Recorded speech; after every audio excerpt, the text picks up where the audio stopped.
So, dito 'no, meron akong nakikita ditong tao na nakakaalala sa'yo. Kumbaga itong pagkatao ng tao na 'to 'no, lumabas yung The Hierophant. So, lumalabas dito siya yung tipo ng tao na may prinsipyo. Seryoso 'to ha, pagdating sa relasyon.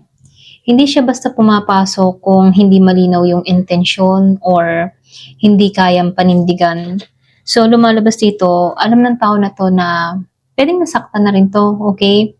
Alam niya kung may masasaktan or hindi ano. Kumbaga, hindi siya yung tipo ng tao na laro-laro lamang, hindi 'to impulsive, hindi siya yung tipo ng tao na magme-message lang dahil bored. So, nakikitaan ko dito kapag iniisip ka niya 'no, may bigat iyon. Hindi lang 'to basta-basta na iniisip ka lang dahil, nalulungkot siya. So, naiisip ka ng tao na 'to na may bigat, okey? Mabigat yung kanyang pag-iisip dito 'no. So, dito nakikitaan ko rin dito sa King of Pentacles dito, meron akong nakikitang, provider energy ano.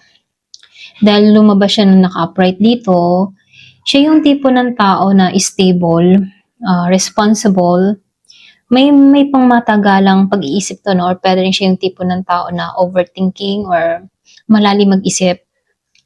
So, nakikitaan ko dito nag-iisip 'tong tao na 'to kung lalapit ba sa'yo dapat kaya siyang manindigan, okey? So, nag-iisip siya ng gano'n ano, gano'ng kalalim. Kumbaga, for example, kung kaya ako'y lalapit sa taong ito, kailangan malalim yung paninindigan ko, okey? Kahit ba gustong-gusto ka niya 'no, kamustahin, pinipigilan ng tao na 'to yung sarili niya, okey? Dahil ayaw niyang pumasok ng hindi siya buo, okey? So dito, nakikitaan ko rin dito itong King of Sword. Kumbaga dito sa King of Sword ano, dahil naka-upright 'to, nag-iisip 'to. Siya yung tipo ng tao na logic, mag-isip, very controlled siya sa kanyang mga kinikilos, sa kanyang damdamin. Hindi siya nagdedesisyon gamit yung mga emotion lang ano. So, itong tao na 'to pinag-iisipan niya yung kanyang aksyon. Kasi alam ng tao na 'to yung mga consequence, okey? Lalong-lalo na yung kanyang ikikilos. Naghihintay lang 'to ng timing. Kumbaga nakikitaan ko rin dito, nagigitong maingat ano, lalong-lalo na kung yung gagawin niyang hakbang, ano yung epekto sa'yo, okey? So, ito yung dahilan kung bakit mas tahimik siya kaysa expressive ano. Kasi ayaw niya ng biglang papasok sa buhay mo then biglang mawawala. Ayaw niya ng gano'n 'no, nag-iisip 'to. So, nakikitaan ko rin dito 'no dito sa Queen of Cups reverse. Ayan, pasensya na sa ano kung marami ka narinig na ugong ng tricycle. So, dito sa Queen of Cups reverse, marami 'tong emotion pero hindi niya alam paano ito ipapahayag ng maayos ano. Kumbaga, takot siyang maging, vulnerable, takot siyang makita mo yung kahinaan niya, takot siyang mawalan ng kontrol. Kumbaga itong tao na 'to nag-iisip siya, eh, paano kung ma-attach siya sa'yo 'no, paano kung hindi hindi mo siya tanggapin, gano'n.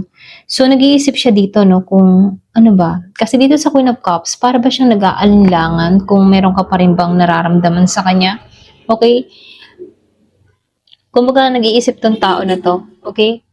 Bago siya kumilos ano, para bang, nagiging advance yung pag-iisip niya rito kung ano yung magiging resulta, gano'n.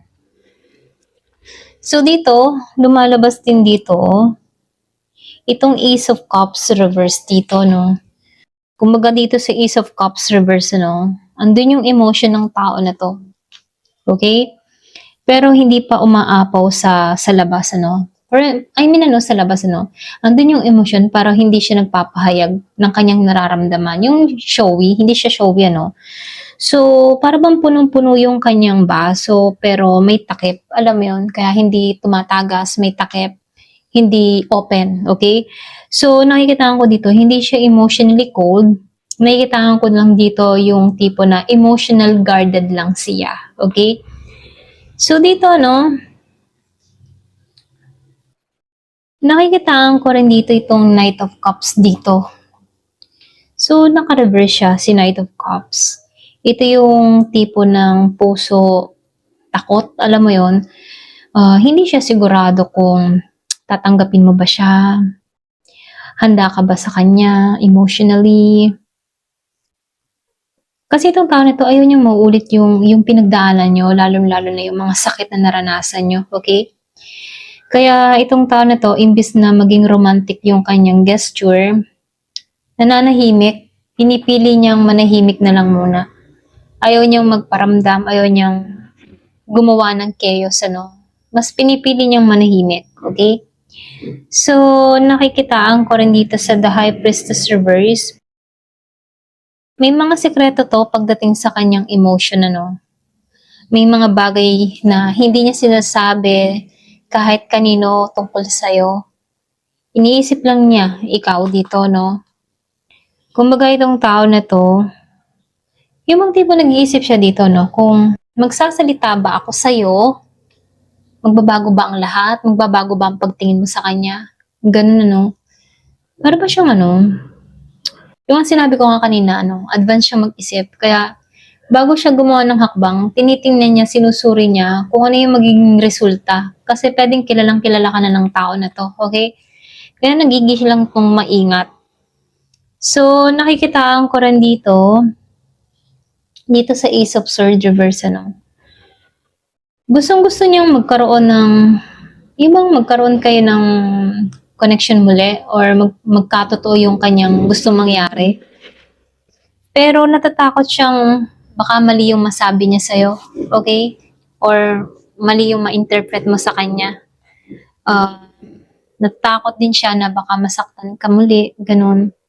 Baka hindi mo maintindihan yung kanyang reason. Mas pinipili niya muna yung katahimikan kaysa magsalita ng mali, alam mo yon. So, sobrang maingat, ganyan. Nag-iingat siya sa mga bibitawan niyang salita sa'yo. Ayaw niyang maging padalos-dalos, ano. Ayan, ito lang nakikita ko dito, no. So, dito, nakikitaan ko rin dito yung Ten of Wands upright. Kumbaga, sa Ten of Wands upright, pagod na siya dito. May pressure ha, pagdating din sa trabaho, sa pamilya niya, maging sa mga responsibilidad, lalo-lalo na yung mga ini-expect sa kanya ng tao sa paligid niya. Pero kahit ganun, ano, ikaw pa rin yung naiisip ng tao na to, lalo-lalo na kapag nananahimik siya. Lalo-lalo na sa pahinga niya, ganun, okay? So dito, nakikitaan ko rin dito yung Four of Swords, the Pride. Ito, ano, hindi siya mawala. Kumbaga, hindi naman siya nawawala, nagpapahinga lang siya. Pwedeng nagpapahinga lang yung kanyang puso at isip. Ito yung klase ng taong hindi umalis kahit tahimik, hindi bumibitaw kahit hindi kumikilos. Kumbaga, relax muna. Pwedeng hinahanap muna yung kapayapaan niya rito. So, nakikitaan ko rin dito sa Seven of Pentacles, ano. So, ito yung dahilan kung bakit ito naghihintay dito. Kung bakit naghihintay pa rin siya sa'yo. Pinagmamasdan ka ng tao na to, okay? Kumbaga, no, pwedeng pinagtatanong-tanong ka din itong tao na to sa iba. Kung meron kang friends of friends, pwedeng tinatanong ng tao na to kung masaya ka pa ba, gumagana ba yung buhay mo, handa ka bang makipag-usap sa kanya. Hindi siya papasok, ano, kung lalo-lalo na kung sa tingin niya ay makakadagdag lang siya ng bigat mo. Kaya itong tao na to, nag-o-observe siya dito kung okay ka na ba, maayos na ba yung buhay mo, wala ka na bang problema, galit ka pa ba. Ayaw niyang mabigatan muli, okay? So, nakikita ko dito sa Ace of Pentacles, ano, naka-reverse siya. Kaya to ganito, kasi meron siyang pakaramdam na kulang pa kasi siya. Kumbaga, no, hindi pa sapat yung may aalok niya sa'yo. May mga mali pang timing. Kaya pinipili niyang maghintay kaysa magkamali. Ganun. Then, nakikitaan ko rin dito sa The Fool Reverse. Ayaw nitong tao na to na sumugal. Alam mo yun? May karanasan siya sa maling simula dati kaya ayaw niya ng magkamali muli. Hindi kanya iniiwasan ha. Kumbaga iniwasan niya lang yung posibleng sakit, ganon, or yung mga nararamdaman niyang pain, ganon. Pero yung taong ito, no, nagdadasal to. Ito lang yung nakikita ko, no. Meron tong mga pinagdadasal about sa'yo. Ganyan, pwedeng pinagpipray ka niya rito. Kahit hindi mo alam. Silent prayer, ganyan. Yung energy ng tao na to, pinagdadasal ka niya. Gusto niyang maging okay ka. Gumaan yung mga pinagdadaanan mo. Maging masaya ka kahit wala siya. Ganun. Ito yung klase ng pag-alala ng walang hinihinging kapalit. Alam mo yun? So, itong taong ito, no, hindi siya basta-basta mawawala. Hindi ka kinakalimutan ng tao na to. Hindi ka tinarato nito bilang option, ano. Tahimik siya dahil mahalaga ka. Hindi lahat ng pagmamahal ay maingay, ano. Kumbaga, yung iba, nagbabantay mula sa dilim, ano, hanggang handa. Ano yung tipo na yun? Nagbabantay mula sa dilim hanggang handa na ang liwanag. Para ba naghihintay lang to ng tamang oras, tamang timing, lalo-lalo na, or tamang, yung okay ng lahat. Ayaw niya nang pabigat, ganun. Ayaw niya magpabigat sa'yo. So, tingnan natin, ano, kung sino to. Ex ba talaga to or soulmate energy? Yan. Ex ba to o soulmate? Give me the message.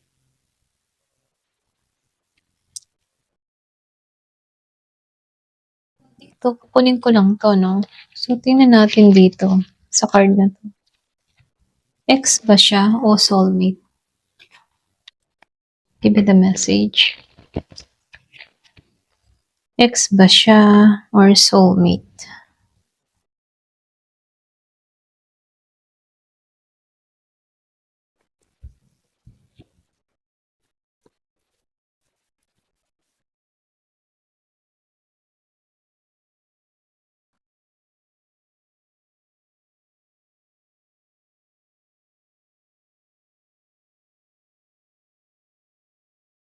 So, dito, no, lumalabas lang dito, no, may pagka-ex siya na may pagka-soulmate energy. Then, meron din ako nakikitang karmic soulmate energy, okay? So, ipapaliwanag natin kung bakit, ano. Kasi dito sa Ace of Pentacles, ano, naka-upright siya. Ito yung totoong simula. Hindi illusion. So, ibig sabihin, ano, hindi kayo nagkataon lang. May dahilan kung bakit kayo pinagtagpo. Meron akong nakikitang real world potential, ano, na relasyon. So, nakikitaan ko dito, hindi lang ito basta fling, hindi rin ito panandalian lang, ano. So, dito, nakikitaan ko itong King of Pentacles and the Queen of Pentacles reverse, ano. Bakit ba nawasak? Or bakit ba naging ex kayo rito? Okay? So, nakikitaan ko dito yung King and Queen, no. Pareho Pentacles ito. So, ito yung isa sa inyo or pwede ring pareho. So, ibig sabihin, meron naging imbalance sa stability ninyo. Kumbaga, nakikitaan ko dito yung emotionally unavailable, ano, noong panahon na iyon. So, may insecurity sa pera, pwedeng self-worth, o role sa relasyon, ano. Meron nung nakikitang takot na hindi kayang mag-provide o tumanggap. Alam mo yun? Hindi dahil walang pagmamahal, ano. Lumalabas lang dito dahil hindi kayo align sa realidad, okay, noon. So, nakikitaan ko rin dito, no, sa King of Wands, so reverse. Ito yung ego or pwede ring pride issue. May gusto, merong passion, pero hindi siya marunong mag-lead. Alam mo yun? So, may takot sa commitment, may control issue. Ito yung dahilan kung bakit hindi umusad kahit may spark. So, dito, nakikitaan ko rin dito sa Two of Swords reverse. So, meron itong mga desisyon noon, ano? Kumbaga, meron itong pagdidesisyon noon. ito yung delay decision. Kumbaga, alam mo yung sagot pero alam mo yun, iniiwasan, tinakasan, or puwede ring pinatahimik ano. Kaya nawala sa alam mo yun, nagtungo sa hiwalayan or no contact dito 'no. So, nakikitaan ko rin dito sa Judgment upright. Ito yung pinakamalakas na card kasi past person ito, okay? Kumbaga, ito yung past person na ginising, alam mo yun? Kumbaga, nakikitaan ko dito, past person na nagkaroon ng realization, ngayon ko lang, yung bang tipo na, ngayon ko lang naiintindihan, ganun yung energy ng tao na to, okay? Ngayon ko lang nauunawaan, ngayon ko lang naiintindihan. Hindi to basta ex lang na nagkaroon ng nostalgic ano, nakikitaan ko ito yung karmic reckoning or pwedeng spiritual wake up. Okay? Ginising, pagkakataong itama yung mali. Alam mo yon. So, meron akong nakikitang ginising, ginising yung katotohanan. Ayun, ginising sa katotohanan. Ngayon niya nalalaman yung mga pagkakamaling nagawa niya. Okay? So, dito, nakikitaan ko rin dito sa Four of Pentacles upright, ano, so, nakita ko yung 1616, angel number 1616. Ito ano, hindi kanya binitawan emotionally. Lumalabas dito, kahit tahimik, hawak ka pa rin niya sa puso niya. Okay? So, then dito ano, lumabas itong destiny. Okay? The Wheel and Fortune. Kumbaga ito yung destiny card. So, nakikitaan ko dito, hindi pa tapos yung cycle ha. Meron akong nakikitang second round or pwede may divine timing, ano. Hindi kayo naghiwalay para matapos, ano. Kumbaga, nagkahiwalay kayo para mag-matured. Okay? So, dito, nakikitaan ko rin dito sa Ace of Swords, reverse. Ito yung bakit hindi naging diretso ang lahat, ano. Kumbaga, sa Ace of Swords, reverse, ano, meron ditong takot na magsalita, merong pagsisisi, pwedeng guilty, or pwede ring takot na huli na ang lahat. So, nakikitaan ko rin dito, no? Dito sa Seven of Cups, dito sa Seven of Cups, nakikitaan ko dito, merong kang person dito na naguluhan. Pwedeng naguguluhan pa siya, no? Iniisip niya kung meron pa bang chance sa inyong dalawa, patatawarin mo pa ba siya, or pwede ring tama pa ba to, okay? So, meron siyang mga question dito, no? Meron siyang mga pinag-iisipan dito, tama ba tong pipiliin ko dito, may chance pa ba dito, mga ganun ano. So, nakikitaan ko rin dito, no, dahil lumabas itong Ace of Cups, ito yung totoong damdamin niya sa'yo ngayon, okay? Ito yung sagot kung bakit soulmate kayo. Kasi meron akong nakikitang bagong emosyon sa lumang tao. Alam mo yun? So, malinis yung pagmamahal, mas matured, nakikita ko rin dito. Hindi na to impulsive, ano?